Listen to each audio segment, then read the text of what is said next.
Hello and welcome to the Pixelated Realms Gamescast, your guide through the digital landscape, unlocking the latest and greatest in video game fun. I am your host, Tyler Slanel. Alongside me is a full crew today, including our co-hosts, Alex and Dustin, and of course, our wonderful, amazing friend, Ralph Ryder here. Welcome, everyone. How are we doing? Yo, what's up? And Oh. I just realized that Ralph, you're here, and we meant to talk about how got to meet you in person, and we ran out of time last episode. So before we even start, I want to get that on there. I got to finally meet Ralph in person after knowing him for years. The I think it was digital like 8 becomes years. reality. 8 years, and we finally got to meet in person, which was awesome and super exciting. Highlight of the year. Yeah, That's awesome. My Same. son was born, but whatever. This is recorded, by the way, so we could show this to Silas in like 10 years. Bookmark it. No, that's awesome. That's super You've cool. known Ralph for 8 Love- years. We've only known Silas for like 4 months. Exactly. Almost 6 months now. Oh my gosh. I'm Wow. flying, man. That's fantastic. A lot's been happening in the gaming world. I know I've been flushed with games right now, so we have a lot to talk about. We also have Ralph here on a very fantastic day because Ghost of Yotai has come out. I hope you guys have played because I haven't. I've been stuck in Final Fantasy Tactics land. So yeah, we're going to dive into it. So today is pretty much, we're just going to talk about games like we always do and have some fun. So where do we want to get started? What are we playing as it goes? Yeah, I think we should talk about everything but Ghost first, because Ghost, I think, is going to take up a lot of the time. Okay. I've been mostly just playing Ghost, so I'm going to skip over that. But I did want to talk about, and we were talking about this in the pre-show, but I'm just like, it's so in my brain that I want to bring it up, is that, have you guys seen Arc Raiders? So yeah, it's a game that comes out at the end of this month, and it looked pretty cool to me. It hooked me a little bit. Like, it looked appealing. Just for those who don't know what it is, it's promoted as an extraction shooter, but it has this like kind of futuristic-y take on it, where it's like kind of like the world is taken over by robots and scavengers, kind of like Fallout-ish, but not 50s also themed. big robots, like also not like to a Terminator level. It's kind of more of like like very large scale robots, and then lots of spiders I can see. Things. I think there are like people-sized robots too. There's like a scene where the guy throws like a rubber duck at a dude and it swarms a bunch of little robots on him. But it looks interesting. The style looks very unique. It looks cool, and I'm always down for like co-op experiences. And I know Ralph is probably going to be an easy sell because it's an extraction shooter, if we could ever get him off of Ghost. So I just wanted to bring that up because it looked cool, and I am excited, even though this, like, the last like 30 days have just been like a ton of games all at once. Yeah, it does look really fun. It really kind of like reminds me of, in line of like Divinity 2 and what was that? What was that other one that kind of like came into existence and went out of existence really quickly? No, that's not what I was thinking. Well, it was like it was an extraction shooter. Oh, I'm gonna feel so dumb when You talking about the Rainbow Six one? No, it was like we all landed on a planet and it just did not. The game just like didn't. Are you sure that's not Helldivers? Yeah, that sounds like Helldivers. No, it's one planet. I'll figure it out and we can wrap back around. But yeah, Arc Raiders. I remember when that trailer came out, and like I remember the aesthetics being really pleasing. Like I thought it had this kind of cool like 70s neo 70s thing going on. So yeah, I'm interested too. It's definitely the kind of game I would play, but I think I also want to like look up some more information about it to see like what it plans to do better than other extraction shooters, because it's extraction shooters are a lot of what's the word, like there's a lot on the line. It's yet to be perfected, I think. There's some I guess that's the way to put it. Games that have done a good job, but it hasn't been done in a way that's like taken over. Like, oh, this is like the definitive version of it. Likely to be, my guess is it's probably going to be a free to play because it's by. No, you can pre-order it. Oh, you can? Yeah. Let me give you it is $40.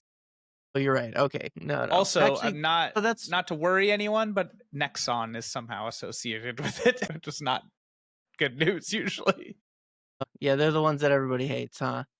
Well, whatever. I'm gonna wait. Obviously, I'm gonna wait. I'm not gonna like pre-order this one. I'm gonna wait to see what comes out. But if it has like positive reviews, I might give it a shot. Assuming I have any time. But yeah, because Battlefield 6 also comes out this month. That's true. So. 6. So, like, what's been the latest on Battlefield 6? Has anyone been following it? Because I know, like, people were pretty disappointed. It was like they were only going to release with so many maps and so many like classes. I don't know. I thought there was some trepidation there. Well, anyone I mean, there feeling literally on a there really always cool is. experience with Battlefield 6, you could get the Razer Sensa Haptics package, which includes the Freya, which is a paid it's promotion. on your chair, and it Unpaid basically is promotion. haptics. Yeah. Haptics for your game, and they have a whole Sensa. It's called Sensa. Really? It's a whole setup. Is it so, actually going to do harm to me? Yeah, it simulates being shot. So Yeah, full without just the blood and death. pierces me. But yeah, it, Some guy it walks connects into the to room, the whole suite blam! of products, and like it connects to all the RGB and everything, so that like the action in the game is replicated by like haptics. No, And This What's is that going to be a retail thing at? from now on. what's that retail Yeah. at? it's a little expensive to get the whole set. To get everything, because it's 8 products, right? It's 8 products, and Razer stuff is like premium quality. So Premium. It's the best. Only the best. you know, so yeah, Sponsor us, everything's a Razer. little pricey, but it's really We cool. know the PR guy. Yeah, who you know. I want to try Um, it, honestly. Yeah, I mean, honestly, I like I've seen like this whole sets go out, and like it does look pretty cool. If like you have the setup to be able to like have the haptics in your chair and just like everything kind of working together, like it'd be pretty bitchin'. Yeah, I mean, yeah. it's definitely. I Razer bet you Sense, there's everyone. some Check it games out. where you're like playing it and you're like, I really don't need haptic when I'm playing Tetris, you know, or whatever. But some games you're like, oh, this is perfect.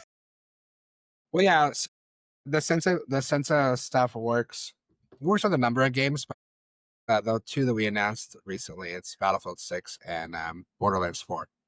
Both like are integrated partnerships with between Razer and those studios for their Sensa stuff. Interesting. That's cool. We're getting Nice. closer to Ready Player One every day. Yeah, I know, yeah. right? Until I can pee in the haptic suit though and game for truly 10 hours, you know, we're not even there yet.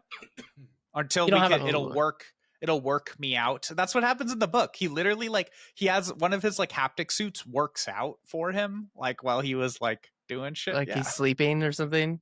Well, he wasn't sleeping, but it wouldn't let him log on until he like did like cardio in it for like a certain amount of time. Like he like forced himself to lose weight at some point in the book. Good book if you haven't read it. I was gonna say, Tyler, you don't have a urine pouch attached to your leg when you're gaming. You It's don't? just- Rookie, don't? casual. What's Shit, that's the why- South Park episode where he's yelling at his mom about still World of Warcraft Mom, one, right? bathroom. He needs like the bathroom, the fucking. By shit the pan. way, because that's video game related, we can talk about it. First and foremost, that is the most successful South Park episode of all time. Still, They almost which I didn't find make it. Yeah, they almost didn't make it. They were really worried that it was going to be a total flop. Blizzard brought in a whole bunch of computers and actually like helped them film it right in the game. And someone somehow got into the server that they were in, like happens in the episode, and literally Blizzard had to go like call up the higher ups and get a kill command or something that like obviously Trey and Matt like didn't understand what was happening, but basically the developers had to get permission to go like kick this guy out of their server. And so they literally based the entire episode about it, and it actually really happened, and that's like the whole plot of the thing. It's so Really? funny. That's so funny. Yeah, fucking awesome, epic episode. Yeah, That's still the super best. cool. So Battlefield 6, I'm excited. TBD on when I buy it, but maybe I'll get like EA the subscription for a month so I don't have to buy it and I Mhm. can still play it. But all I've been doing is playing my favorite game of all time, Final Fantasy Tactics, The Evilist Chronicles, and it's been a dream. It is a perfect remaster of a game. Quality of life, like every quality of life thing you could ask for is in there. Like it just makes the game better in every way. Like I'm in love with it. Enough said. It is just perfect. Yeah, what's different about it compared to the So- original? Because you could still kind of play the original, right? Well, you when play you the when you boot up the Lions game, War. it gives you options of what you want to play. One is the classic version of the game, which is just the old game. Then another one is the remastered version of the game. So when you load into that, right, you load into the game. There's certain quality of life things that are just so enormously helpful in Final Fantasy Tactics that it makes your experience so much smoother. And things as simple as like now when you walk over a map tile, sometimes you would get forced into combat. Now you can like flee from that combat, or like you can save during times you couldn't normally save before, or like they tuned a couple things in the classes, so some of the classes are a little bit more usable. Like the archer is a little bit buffed. They tuned like certain like stats in the game and movement to be better like suited, to be better balanced, and it just feels fucking amazing. Like the game still holds up perfectly well, and like it's just so fun seeing everyone playing it again. And it's just funny because it's the kind of game where you can like level your characters to 99 in the first like 10 minutes if you really wanted to. Like not Right, like it spend not, like a long time. yeah, like you don't need to wait because the game scales with you as you go. So like people are posting, they're like, oh, everyone's having trouble with the third battle, here's my solution. And all of their guys are just like fucking 99 bard mimes and Maxed dancers, the best things in the game. And they're like, I just did this. Like, Speaking of the WoW episode, just kill the boar. Right, and it's like, well, that's exactly right, because people were posting like, guys, I finally did it, and they post their like full team, and they're like, what do I do now? Well, you play the game. Now you play the game. Now you play the game. Yeah, I've been having so much fun. The map's better. There's little like, so when they remastered it for the iPad and like iOS version, they made these little animated shorts for the story, and those are all included as well. So there's just like so many ways to full voice acting now, which didn't used to be in there. So now you actually experience it with acting. You also get like a ×2 button. So when I'm sitting there waiting for like the summon, which takes like 45 seconds, I can just fast forward through it. Like those quality of life things make the game so freaking playable, and it's just so enjoyable. It's difficult. There's difficulty levels now, which is really welcome if you had trouble with it before. So just overall, absolutely obsessed. Playing on Steam Deck, on Steam, just fantastic. super cool. I'll add that to my ever-growing backlog because that's one that I always want to revisit. Did you know Cloud is in Final Fantasy Tactics? Like the same Cloud or just a guy named Cloud? No. So really? You do this quest. You have to do a quest line, this full quest line, and you run into fucking Cloud. Like, and you can entice him. There's a bunch of ways you can do it, but you can get him on your team, so you can be a full member of your team. Is that just for the remaster, or is that in the original? No, it was in the old game too. Also, wasn't Tactics before? Yes, 7. So they had it. They had the idea of him before. Well, maybe they added that in the remaster. Now you're making me doubt it. Because like 7 came out like way after Tactics. No, I think. No, it was the one. Tactics was just before. So I guess maybe it's possible they were like already had 7 in the works while they were working on Tactics. I don't know. We have to look this up now. Yeah, now I'm curious because that sounds like Final Fantasy Tactics, the original, was 1998. Yeah. Wait. No, 1997. So when was Final Fantasy 7? Yeah, 1997. They came out in the same year. Okay. Really? Gosh, they were killing it that year. Wow, that's a little trivia I would have failed. Yeah, like, it feels weird, but no, it's accurate. Yeah. Tactics was after 6, and honestly, I thought it was right before 7, but it could have been. Yeah, I thought it was 6 Tactics and then 7, but yeah, I guess they were doing them at the same time. You can get Cloud. There's all these mechanics where you can entice, like every enemy can be recruited to your side. And then there's poaching, which is this whole mechanic where you have to kill things with this ability equipped and then sell them back for like these special items that are like some of the best. You can slave trade. Yeah, literally. So, and then you can hatch eggs. Like there's so many mechanics in this game. It's honestly insane. Like it blows my mind how many mechanics are in this one game. It's freaking awesome. I love Final Fantasy Tactics, if you haven't figured that out by now. Dustin, what about you? What have you been up to? Haven't been playing video games because I've been busy at work, but I am curious your guys' thoughts on just all of the stuff around Xbox right now.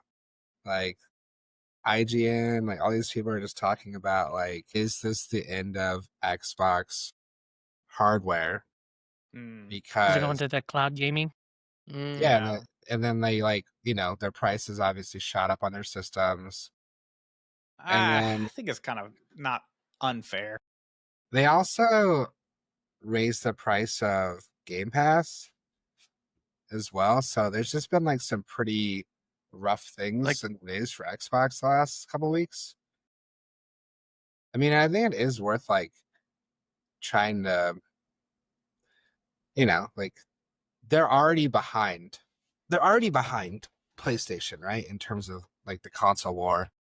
And then they're making it even more difficult on themselves by raising prices, by raising Games Pass. And it's kind of like, Yeah, but if they're not it making money, they got to. No, Exactly. but Yeah. it's a broken philosophy in my opinion, right? It's kind of like, I'm gonna tie this back to non-gaming because if you look at like Vegas right now, a lot of people are like, oh, Vegas is like no one's going to Vegas, but like Vegas keeps raising the prices of things to try to make up the Yeah. lost money, and as you Right. raise the prices to make up lost money, you're pushing more people away from wanting to travel there, right? Like with Right. resort Right, take a fees, feedback. parking It's like a costs, cyclical. Yeah. so it's the same thing with Xbox here. Yes, you might make a little bit of money initially, a lot of people don't cancel, but how many people eventually are just gonna be like, you know what? Like, It's not I worth don't it. need Game Pass or I don't need an Xbox. So it feels like initially well, they're gonna make more money, but does it push enough customers away to where they actually end up making even less? Mm, Yeah. I mean, it's a calculated like risk for sure. I mean, I think they've been going this way for a while, honestly. I think because of the way that PC Xbox has been going, like they're starting I feel like that their idea has been to get away from it themselves. Like they don't really care about the next Xbox. They care about putting an Xbox in every device, So, But they never made money on the consoles anyways. That's what I was gonna say. They were yeah. not profitable for the consoles that they released, and they Yeah, I haven't mean, been Yeah. hardware in since like general is the always very 360, low. I think. Yeah, consoles are always historically like very low margins, which is why like Nintendo held back, I imagine, when they did the Switch 2 kind of reevaluate because you're only pulling like 10, 12% profit on your consoles, so you sell them for $400, you're making like maybe $40, $45 a console. So there's just not a lot of wiggle room there to like lower a price. Yeah. Or if now you're paying 30% tariffs on a thing you're only making Right. 10% profit on, you Then are you're now losing screwed. money. Yeah, So yeah. Yeah, that's I the think that's a biggest thing good point. too with I tariffs. mean, Like tariffs are just fucking fucked up all these companies. A lot of industries right now. uh, We're not I mean, really seeing the full impact, but I think in the next 6 months, it's really going to start to So show. yeah, I a will lot of them hit say at the end of the year. specifically when it comes to the Game Pass price increase, yes. Is it additional $10? Is that a lot? Like that's $120 a year extra. But I will say they've been upping their game 30. Like if okay, so it's a 33% price increase, right? But has Xbox Pass gotten 33% better? Yeah, honestly it has. Like we've been getting like the most hit games. But like I don't know. I understand that it's going to gatekeep some people, especially like younger people who they might have already been struggling to pay that cost. I don't think it's a too big of an ask though from Xbox in terms of how they've invested in this tool. And so far like if they literally came out and said, "Hey, we're actually not making Xbox consoles anymore. We're just going to do all of this on your home device," I'd be like, "That's fine. Cool. So like for me, like it's $30, right? That's like the price now. $30 a month now, yeah. So I'm like a weirdo, bro. Like when it comes to like, I need perceived value, right? So if I go to a restaurant and I want a soda and it's $2.50, I'll buy one because I feel like, that's more than I want to pay, but I want a soda. But if like it's $4, I won't pay for it. I'll be like, nah, I don't want it because I'm not Yeah, gonna spend $4 on a fucking can of Coke. right. So I The feel like value isn't there. with this, like it's only $10, but it's like how do people perceive it? Like how often are you using those games? Like it's just But like that's the thing for me. I easily would have it's easily saving me $50 a month. So if I have to pay $30 a month, then if anything, I'm net $20 a month because But of for someone my like gaming me, tendencies. who's Yeah, like more yeah. casual, less The time, casual gamer. I'm like, oh yeah, I can justify maybe like $15-$20 and just let that reoccurring whatever. It starts to get to $30 a month, and I'm like, fuck, I'm only like I think using this for a couple days a month or whatever. Like don't that, get me and wrong, I think Xbox it's needs those people. Like they need the casuals in the The equation. casuals make up the majority of yeah. the gaming world. There's less competitive people than there are casual players, right? And so I think, to Dustin's point, you're not looking at just $10 more a month. You're looking at the whole. Oh, it's $30 now. Well, Yeah. Mhm.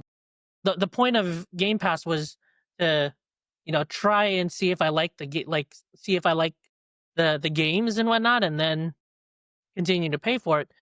When PlayStation increased their prices, a lot of people canceled their PlayStation subscription, or they Mhm. opted for the lowest Yeah. tier, because there's like multiple tiers of PlayStation. And it's actually canceled my PlayStation subscription because I was only playing on PC and I wasn't playing anything on PlayStation. I actually canceled my PlayStation subscription today. Yeah. Funny enough. Really?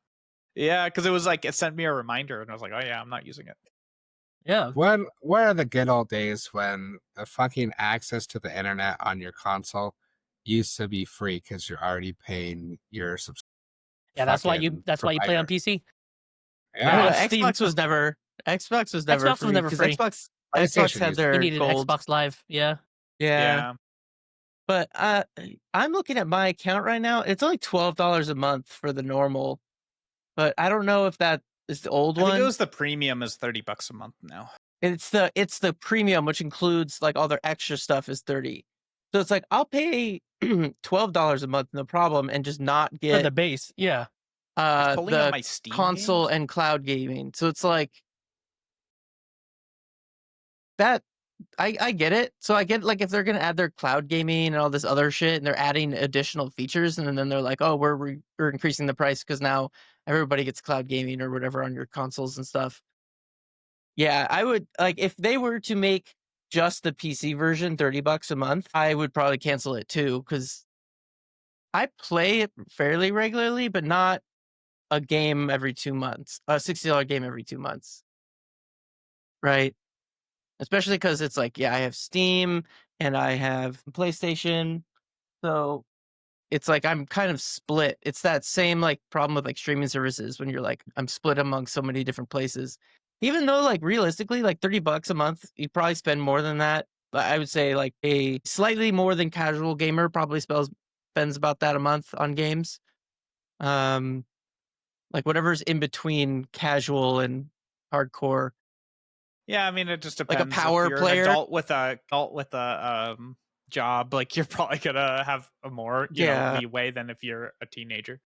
Because if you buy like, let's say you buy a game every other month, that's $60. That's $30 right there, right? So Well, one thing we Yeah. haven't even talked about, a part of this, is the lack of ownership of the game, yeah, right? Like, I that's mean, true. for me, I was playing on PlayStation. I had like the second or highest tier, and I was like, I can't justify this. I lowered it, and it's all of a sudden I lost Ghost of Tsushima. I lost Miles Morales Spider-Man, like multiple games that I had beaten and played and enjoyed that now I don't have access to my data on it. I don't have access to the game. And I understand why, but that is a part of the equation too, right? Of like, Yeah, that's fair. you don't Yeah. even own the games anymore. Yeah. Cost of convenience. I know. That's a tough one. Well, Yeah, can't I say usually for- prefer not to have a physical copy anyway. I want like the best of both worlds. And I've said this so many times before. You just is want I the wanna- case. Exactly. I want the case with maybe give me the digital code inside or something, but give me something nice that I can put on my shelf as like proof of purchase, essentially. Yeah. Like, because I like to see the thing, but I don't want the disc, right? So it's like at the same time, I want my cake and I want to be able to eat it too. But the future of Xbox is interesting, but I want to save some time for Ghost. Yeah. Should we Okay, switch over? last topic before we talk about Ghost. So we've been going to a video game book club, which has been really fun. last month we did this game called which is really fantastic. If you like puzzle games, it's about a short 1 to 3 hour puzzle game. You are a caterpillar, and it's kind of has this Bomberman inspired puzzle. Anyway, for this month, we're playing this really cool game that I wanted to talk about real quick, and it's just called Omari. Omari. Wait. Omori. I already messed that up. Omori. And it is a like Earthbound like turn-based game with like really dark and like psychological horror elements. So it looks really interesting. It came out in 2020. It's overwhelmingly positive on Steam.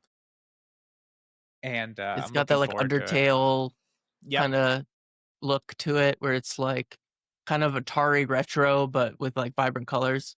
Yeah, that's exactly right. But it's like, notice there's a lot of like, there's like your character's black and white and all the other characters are colored. So like your character's like depressed, I assume, I think. So it's like very like psychological and so I'm excited. We'll talk about it more once I've played more, I suppose, but just wanted to mention that.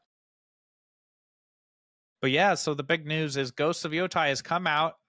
I think the general vibe has been more of the same, which is a really good thing. But tell us about it, everything you're thinking so far and what you're enjoying or what you're not.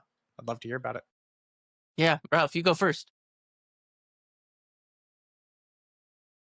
For me, I think the game is beautiful. I think the colors in the game, they're more vibrant than Tsushima, which is the first game. Ghost of Tsushima was the first game, and this is the second one. I think the open world looks beautiful. I do have a few issues with the game, though. I agree with a lot of this, like the scoring for the games, because a lot of it has been genuinely positive, like 9 out of 10, 9.2 out of 10, right? I agree with those scores. I have an issue with the story. I think the game would be a 10 out of 10 if Assassin's Creed Shadows didn't come out this year. Really interesting. And the reason why I say that is because it's a similar. Right. I mean, I'm not going to get into too much detail to avoid spoilers, right? But if you saw the trailer that came out months ago, you know it's a story about revenge. Yeah. And the general idea is you're getting revenge on the group of people who killed your family. And that was the same thing for Assassin's Creed Shadows. You're getting revenge on the people, on the group that kills your family. And it's more like, it's not new. Yeah. Like with Ghost of Tsushima, it was, I wouldn't say it was like a new story because it was about the Mongol invasion, and that's based off of history, right? Like, yeah, literal history. Yeah, like literal history. So it wasn't new, but the way that they made Jin Sakai like sacrifice all of his beliefs in order to save his country or his, his clan or whatever it is that he was saving, Japan. This was really just like this. Ghost of Yotai was literally just a revenge story. It had no personal conflict, in my opinion. I rushed through the story. I wouldn't say rushed. I died quite a bit. I played on lethal, which is the hardest difficulty. Damn. I did lower it down on one boss fight. I lowered it down past hard to normal because he's just the hardest boss I've ever, like the hardest duel I've ever had to do. And a lot of people are saying the same thing on like Reddit, and like, oh my god, this guy is the hardest side mission that you'll ever have to do. They had to throw it in there just to test you. They're like, you want tough? Here's a tough one. Yeah, and my ego was a little hurt that I had to knock it down 2 levels, but it's, again, the game looks amazing.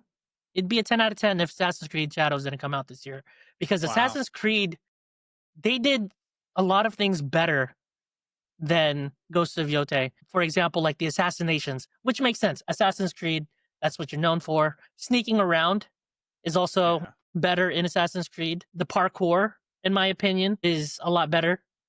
Although, I would say when Assassin's Creed Shadows first released, the parkour was actually pretty bad.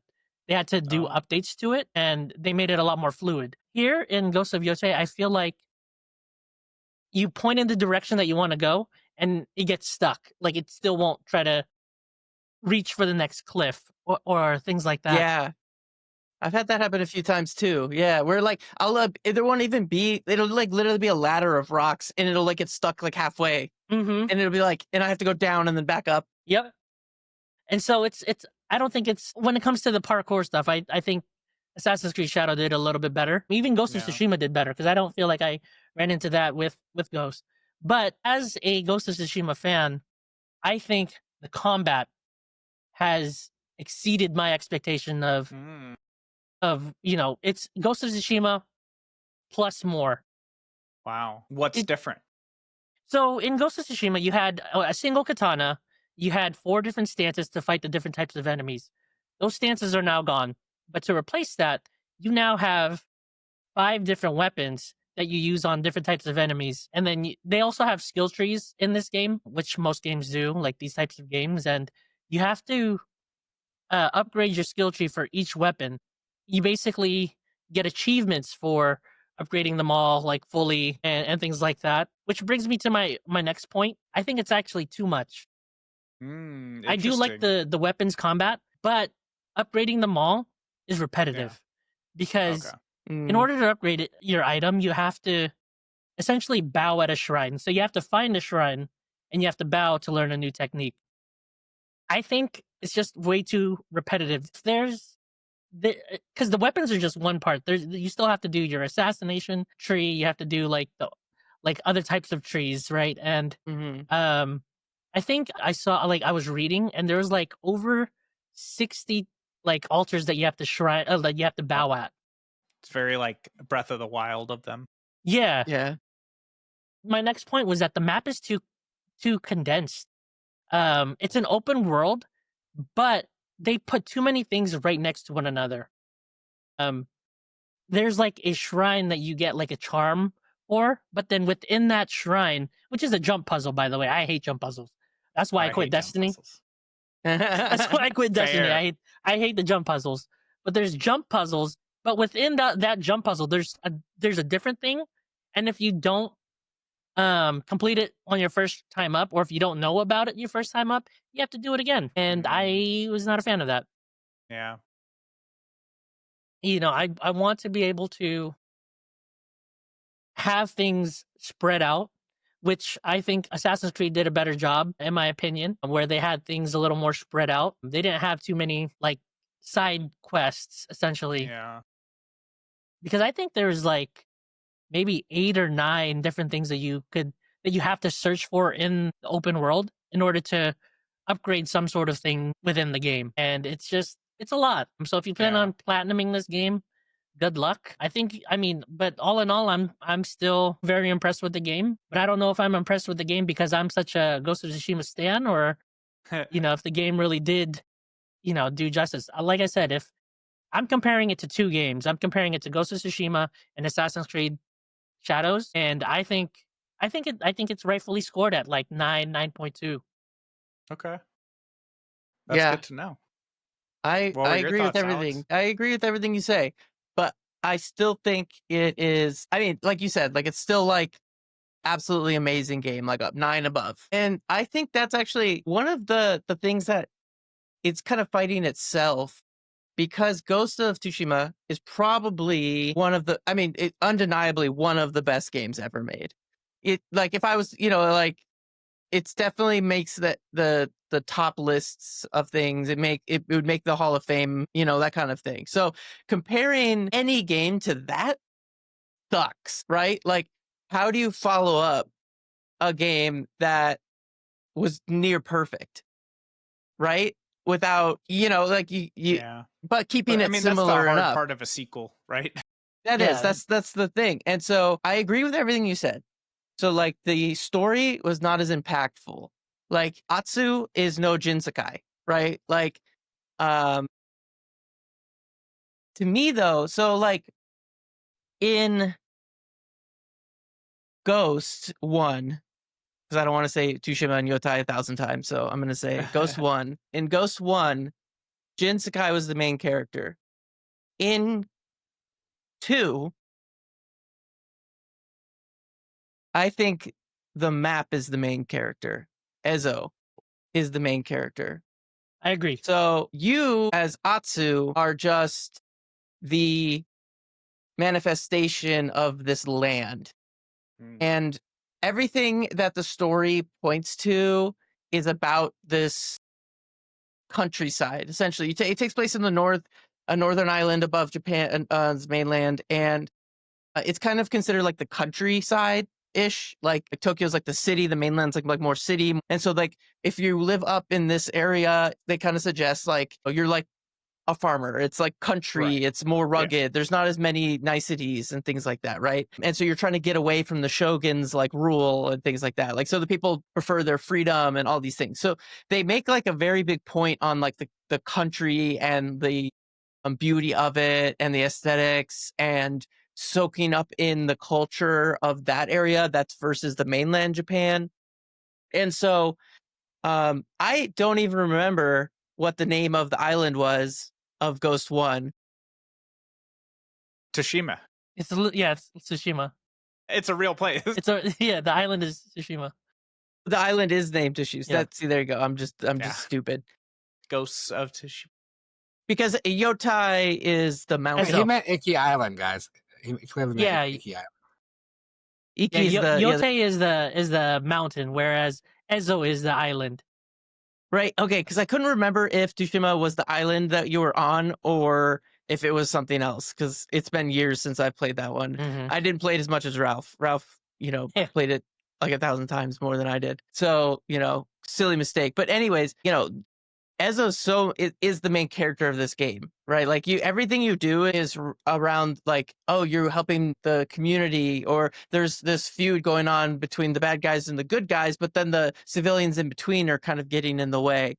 And so the story is like completely different style of storytelling because, like, Ralph suggested the main character, like, it's a revenge story. You're in the beginning, I'm not gonna. This isn't spoiling anything, so I guess if you want to go in like absolutely blind, but I'm pretty sure this is in the trailer, so skip 30 seconds right now.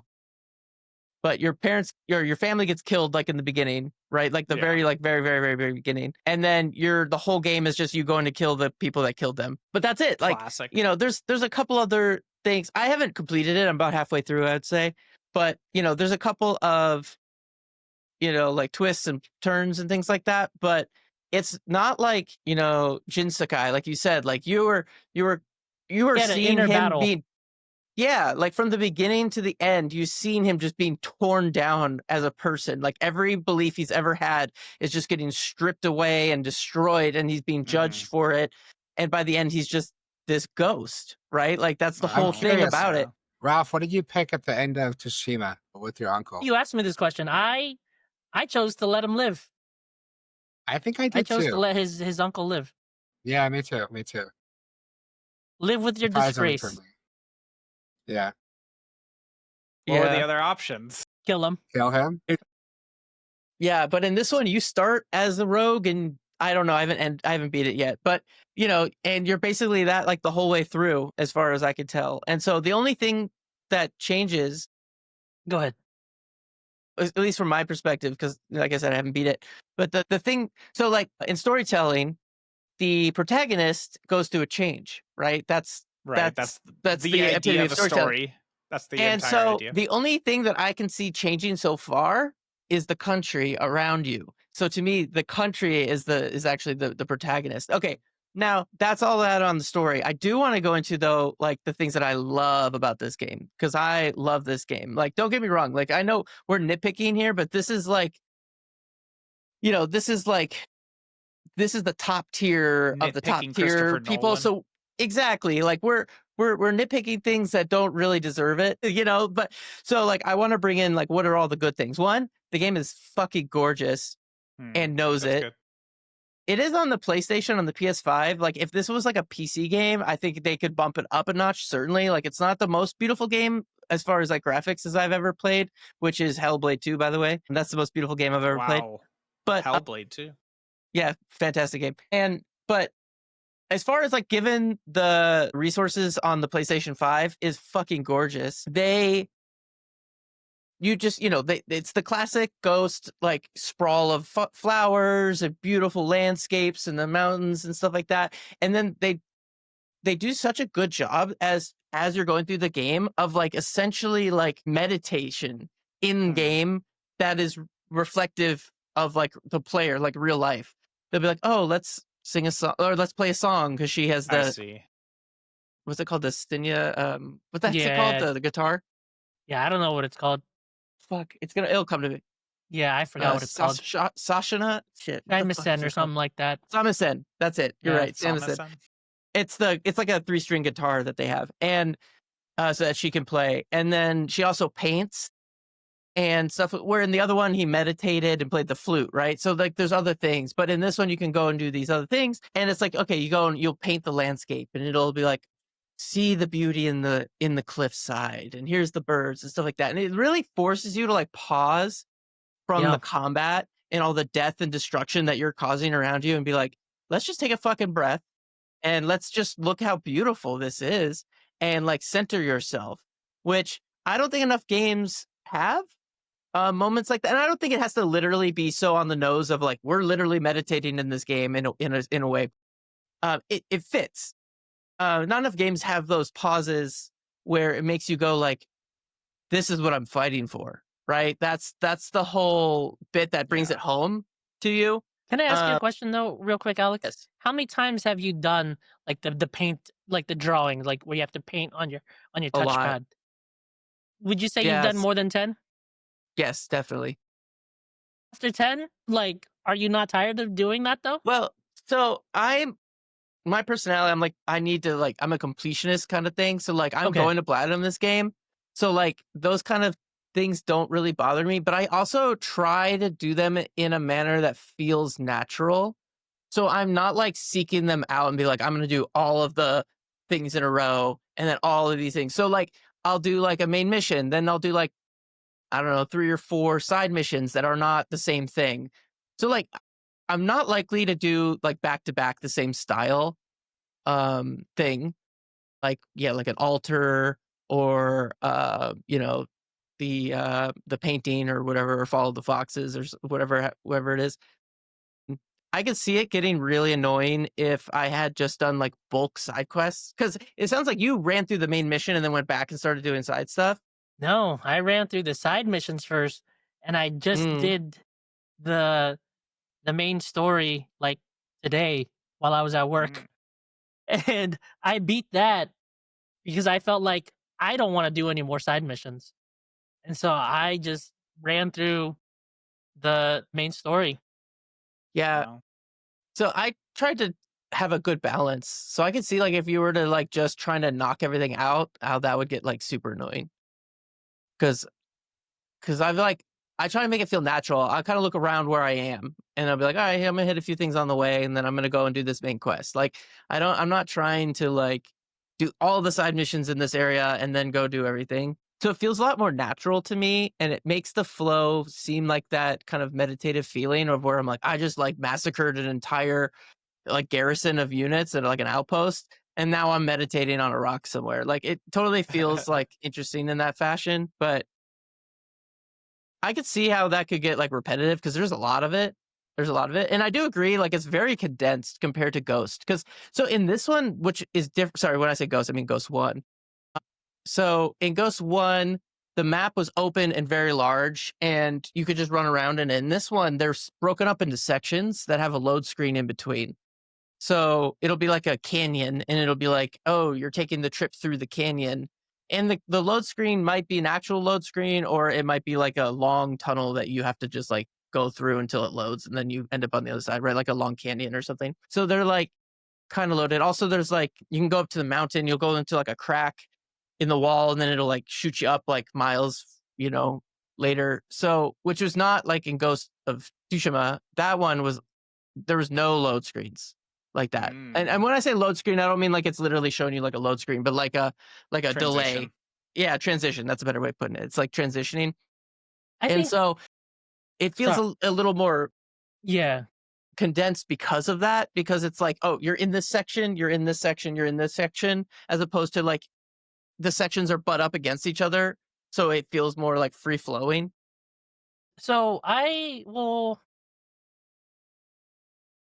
agree with you, but also I know it's been a while since you played Ghost of Tsushima, but Ghost of Tsushima's maps, they were open, but they were they were locked. So you could Yes. only access the first section, which was an open world, right, for the first section, but you couldn't access the second and third section until you got to chapter 2 and chapter 3. In Yotei, the second one, the Ghost 2, you can access all those other ones given given the transition or the loading, but you could still access the whole map essentially Mhm. right off the bat, which I do like. So I mean, I will agree with you that while the Ghost one did feel a little more open, it's because you were map locked to that section, and they made each section really big. So it just feels like Mhm. it was like the whole That's map, true. but yeah, but it really wasn't. Interesting. Yeah, that makes Yeah. sense.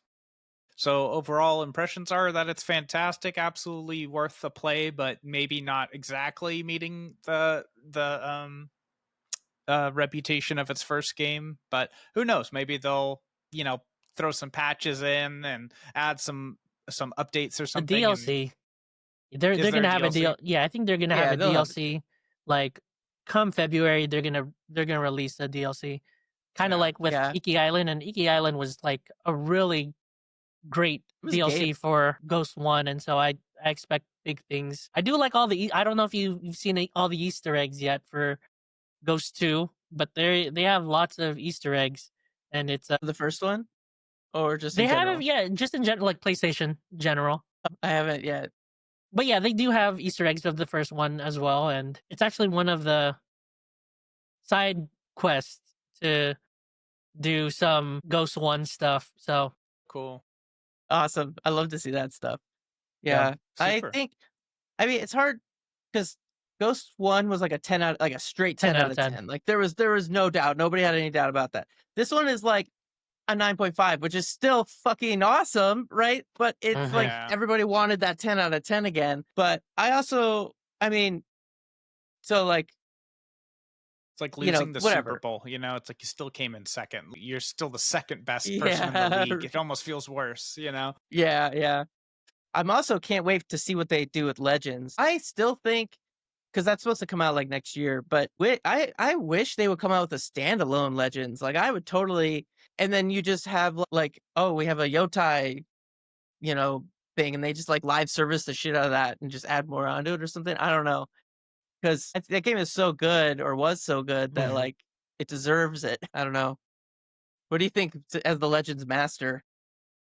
Well, I'm excited to see what they bring to Legends 2. They did announce that it's going to come in 2026. I'm thinking probably May through Hmm. July. One of those in that time frame that they're planning on releasing it. And like I said, I would expect them to release the DLC first because that's kind of just how it went with Ghost One. They released the DLC while they were working on Legends, and so I like the fact that they've already announced that there's going to be a Legends. The Legends community is really wanting like a newer version of it. Hmm. And since they released Hmm. Legends 1 on, PC and Steam and things like that, they only got more people interested, more players. So I'm really really excited. I'm going to be real. I'm not too excited for learning the combat because as we know, the Legends Hmm. combat is different than the main game. Um Hmm.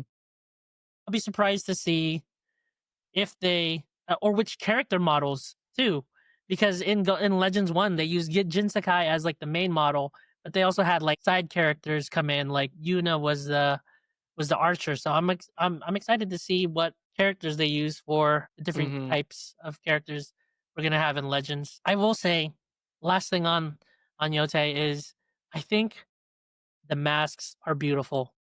I Hmm. That's love cool. the masks more than Tsushima, and they are. There's so I'm many on a more. mission. Yeah, there's so many more, and Mm. I'm on a mission to collect them all because those do transfer to Legends. I'm assuming, like in the first game, they made like you needed to Hmm. unlock this in the main game in order to use it in Legends. So I'm Wow. excited. I actually still got the one that Alex made right here. Hey. Yeah. Cool. That's awesome. Well, that's super fun. Lots to look forward to with Legends of Ghost of Yotai. The last thing to wrap us up here, I just gotta drop this because this game looks fantastic. If you're looking for a detective game and just a good old great time, overwhelmingly positive on Steam, Duck Detective: The Ghost of Glamping Duck is out and Detective. available. It is The real literally Ghost you are the one and only duck detective, a depressed and recently divorced duck who must quack the case, inspect evidence, make deductions, and solve I think this this is no a murder sequel. mystery. Yes, it is. It is a sequel. It was one of the ones we were gonna do for our video game club, and I just thought it looked fantastic. It's like they're like stickers moving around. It looks like Like a Paper map. Mario. It looks like Paper Yeah. Mario, but like like a simple, fun game. So, yeah, we'll leave you with that, and we will go ahead and wrap things up today. If you would like to ask us a question, we do viewer questions, and you can do so by asking us at pixelatedrealms.org/ask, or asking a question in our YouTube comments if you're viewing there. Please do so. We love to talk about your questions. Please go ahead, check out our Patreon, and do all those like, following, and subscribing, whichever platform you're on. We really appreciate it, and it helps keep us going. With that, I will go ahead and close out this week's episode, unless anyone had any last thoughts they wanted to get in. Last thought: don't get Call of Last Duty thought, 7. Ralph. Don't get Call of Duty Black Ops 7.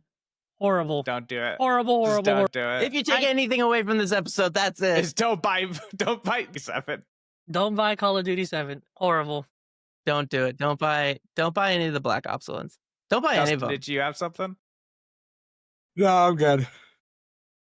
I don't want to do that. Okay. All right. All good. Well, thank you for watching, everyone, and we'll catch you next time at the Pixelated Realms.